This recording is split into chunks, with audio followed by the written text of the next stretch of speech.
एक पिता के जीवन में सबसे बड़ा दुख या बोझ तब होता है जब उसके जीते जी उसके कंधे पर बेटे की अर्थी हो। भाईंदरपुर के नौगौर रोड इलाके में जघन्य हत्या के मामले में पूरे शहर को हिलाकर रख दिया है। मिली जानकारी के अनुसार भाईंदरपुर के पूजा नगर केबिन रोड पर विजय प्रकाश मानव बड़सर, उनकी पत्नी, एक बेटी और बेटा गौरव रहते हैं।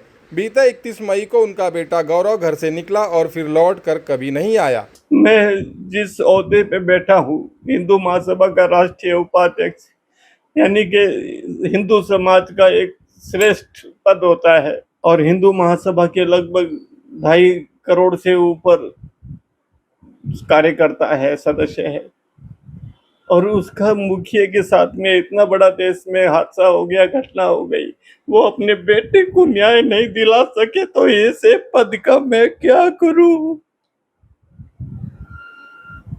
डेड बॉडी जब हम देखा तो मैं तुरंत, मैं और मेरे बेटी और मेरे ननद गई, तुरंत ही गई। तो वहाँ से पर किसी ने नहीं बताया कि यहाँ से कोई डेड बॉडी मिला, किसी ने नहीं बताया। तो पेपर में, न्यूज़ में भी आ गया, पेपर में भी आ गया।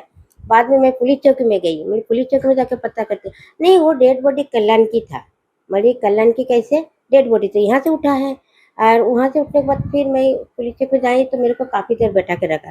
फिर से आपके बेटा पिता था, लड़की थी क्या, बड़ी इस बारे में मुझे पता नहीं, आपको पहले शुरू में बोला है, मुझे इस बारे में कुछ नहीं पता है। और वो वहीं पर था, जो विमल है ना, वहीं पर था। पुलिस वाला कुछ नहीं किया, मैं जो भी बता देती, पुलिस कुछ भी नहीं किया। जहाँ भी मैं गई सब जगह मैं ही, मेरे बेटी और इन्होंने सब जगह, मैं पहले मेरे ननद और मैं ही जाई थी, बाद में तीनों चारों घूमी हूँ। माँ बाप 1 जून को नौगढ़ पुलिस स्टेशन पहुंचे और गुमशुदा होने की जानकारी दी। पुलिस अधिकारी ने कई सवाल जवाब किए और फिर 2 दिन बाद मामला दर्ज किया। गौरव के लापता होने की खबर में एक भयानक मोड़ तब आया। बीते दिन नौगढ़ पुलिस को सचिन तेंदुलकर मैदान से सटे हुए जंगल में एक अर्ध जली हुई लाश दिखाई देने की सूचना मिली। पुलिस अधिकारी घटनास्थल पर पहुंचे और लाश को कब्जे में लेकर पोस्टमार्टम के लिए भेजा गया। जैसे जैसे जांच आगे बढ़ी, मृतदेह गौरव बड़सर की होने की खबर ने पूरे परिवार की उम्मीदों पर ब्रेक लग गया। मेरे को बोला, जब मैं चिल्लाई, जब फोटो मत खींचिए, मेरे को फोटो नहीं तो मेरा बेटा चाहिए। फिर उन्होंने क्या बोला, धीरे से, आप माता जी आप शांत रहिए, आपको सब मिल जाएगा। ये जहाँ पर लेके गया, कौन मारा, कौन क्या किया, सब रिकॉर्डिंग है। थोड़ी देर बाद में जब हमारी बेटी की मैडम आई तो सब धीरे धीरे चेंज हो गया। तो मेरे पीछे मतलब ये जो विमल है और विमल के भाई है, और इसके पीछे जो आदमी है वो कोई बड़ा आदमी है। मेरे कहने का मतलब, जैसे मेरा बेटा को काटा उसको भी ऐसे सजा मिले, बस। मैं बेटा ऐसे नहीं लूँगी, और मैं पूरा देखूँगी जो मेरा बेटा है कि नहीं है। क्योंकि उसके पहले दिन उन्होंने जब डेड बॉडी हम सुना है तो उन्होंने बोला कल्याण की है, कल्याण की बताया ना, कल्याण की। और जब वो डेड बॉडी लेके जा रहे हैं तो उस टाइम 2:30 हम लोग दीपक हॉस्पिटल गई थी, क्योंकि हमें कोई बताया था कि आपका बेटा उधर से बाइक लेके गया। अन्ना को पूछ लीजिएगा। मैं एक बात, मामू, एक बात और भी जो बोलना चाहती हूँ, अन्ना के पास मैं गई हूँ क्योंकि हमेशा अन्ना के ही गीत गाता है वो। बोले अन्ना मेरे बेटा आया था, बोले कई दिन आ रहे नहीं, लेकिन अभी 2 दिन पहले वो यहीं से गया, पीछे एक लड़की थी। परिवार जब तक पूरे मामले को समझ पाता, हत्या के कारण और हत्यारों का नाम सुनकर उनके पैरों के नीचे से जमीन खिसक गई। कातिल कोई और नहीं बल्कि गौरव के दोस्त विमल विशाल सहित एक नाबालिग बच्चा निकले। अब परिवार वालों का आरोप है कि कातिल सिर्फ 2 लोग नहीं हो सकते, और भी कई लोग इस हत्या में शामिल हैं। पिता ने आरोप लगाया कि पुलिस शुरू से ही जांच में आधी अधूरी जानकारी देकर पल्ला झाड़ने में लगी हुई है।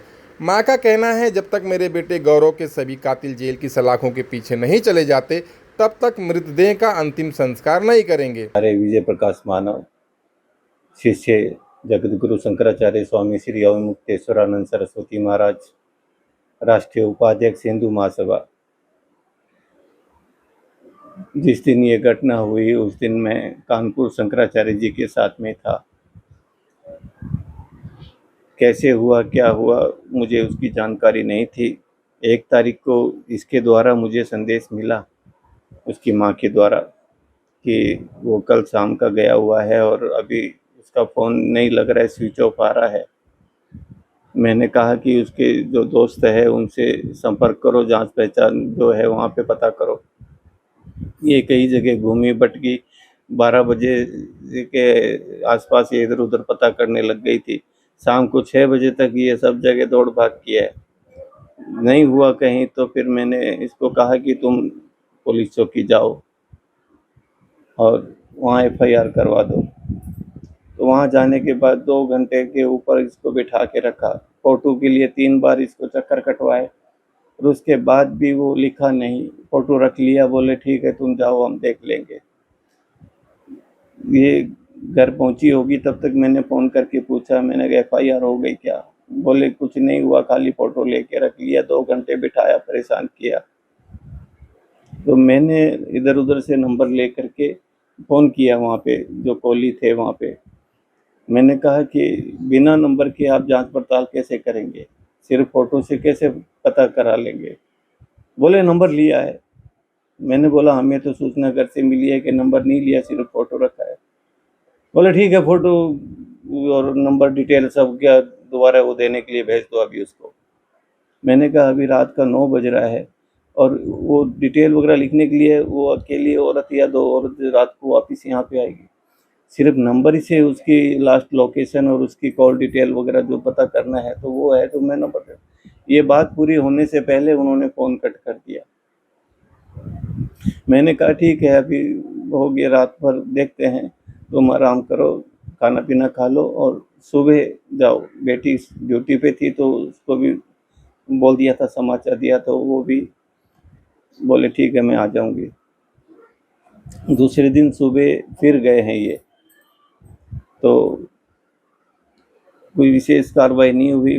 मैंने कुछ लोगों से फ़ोन करवाए तो वो सारी जानकारी अपडेट लिख लिया उसमें, लेकिन एफआईआर की कॉपी नहीं दिया। शाम को फिर हमने फ़ोन करवाए तो फिर तीसरे दिन 3 तारीख को उनको एफआईआर की कॉपी मिली और दोपहर बाद में मैं भी आ गया था, यहाँ पहुँच गया था बाई ट्रेन। तो उसके बाद में संध्या के समय जिन 2-3 लड़कों पे हमें संदेह था, उनको बुलाया यहाँ पे। तो एक लड़का उसमें जो था वो 2-3 बार उसके बातों में बदलने का, बातों का बयान का जो चेंज लगा उसमें, तो मैंने उनसे कहा कि देखिए इसके बातों में थोड़ा चेंजेस है, इसमें हमें संदेह है थोड़ा। बोले नहीं आपको ऐसे लग रहा है, कुछ नहीं है, ये तो पागल है, ऐसे ही कई बार मारपीट में और में आ चुका है, हम देख लेंगे आप जाओ। अब वो जो 3 लड़के हमने बुलाए थे उनके साथ में 15-16 लड़के थे। कितना है? तो यदि साधारण परिवार के होते, यदि अच्छे लड़के होते तो 2-3 को बुलाते तो ज़्यादा से ज़्यादा 1-2 और आ जाते। 15-16 लड़कों का आने का मतलब है कि वो कोई गैंग है। 3 आरोपी नहीं है, 7-8 आरोपी ने पुलिस वालों ने खुद बोला है कि 7-8 आरोपी है और हम चाहते हैं कि सारे आरोपी गिरफ्तार हो। जो सीसीटीवी फुटेज वहाँ से इन्होंने बरामद किए हैं वो जनता को दिखाया जाए, सोशल मीडिया और टीवी चैनल पे चलाया जाए। जनता को भी पता चलना चाहिए कि किस प्रकार से ये क्राइम हुआ है, किस प्रकार से मेरे बेटे को मारा गया है।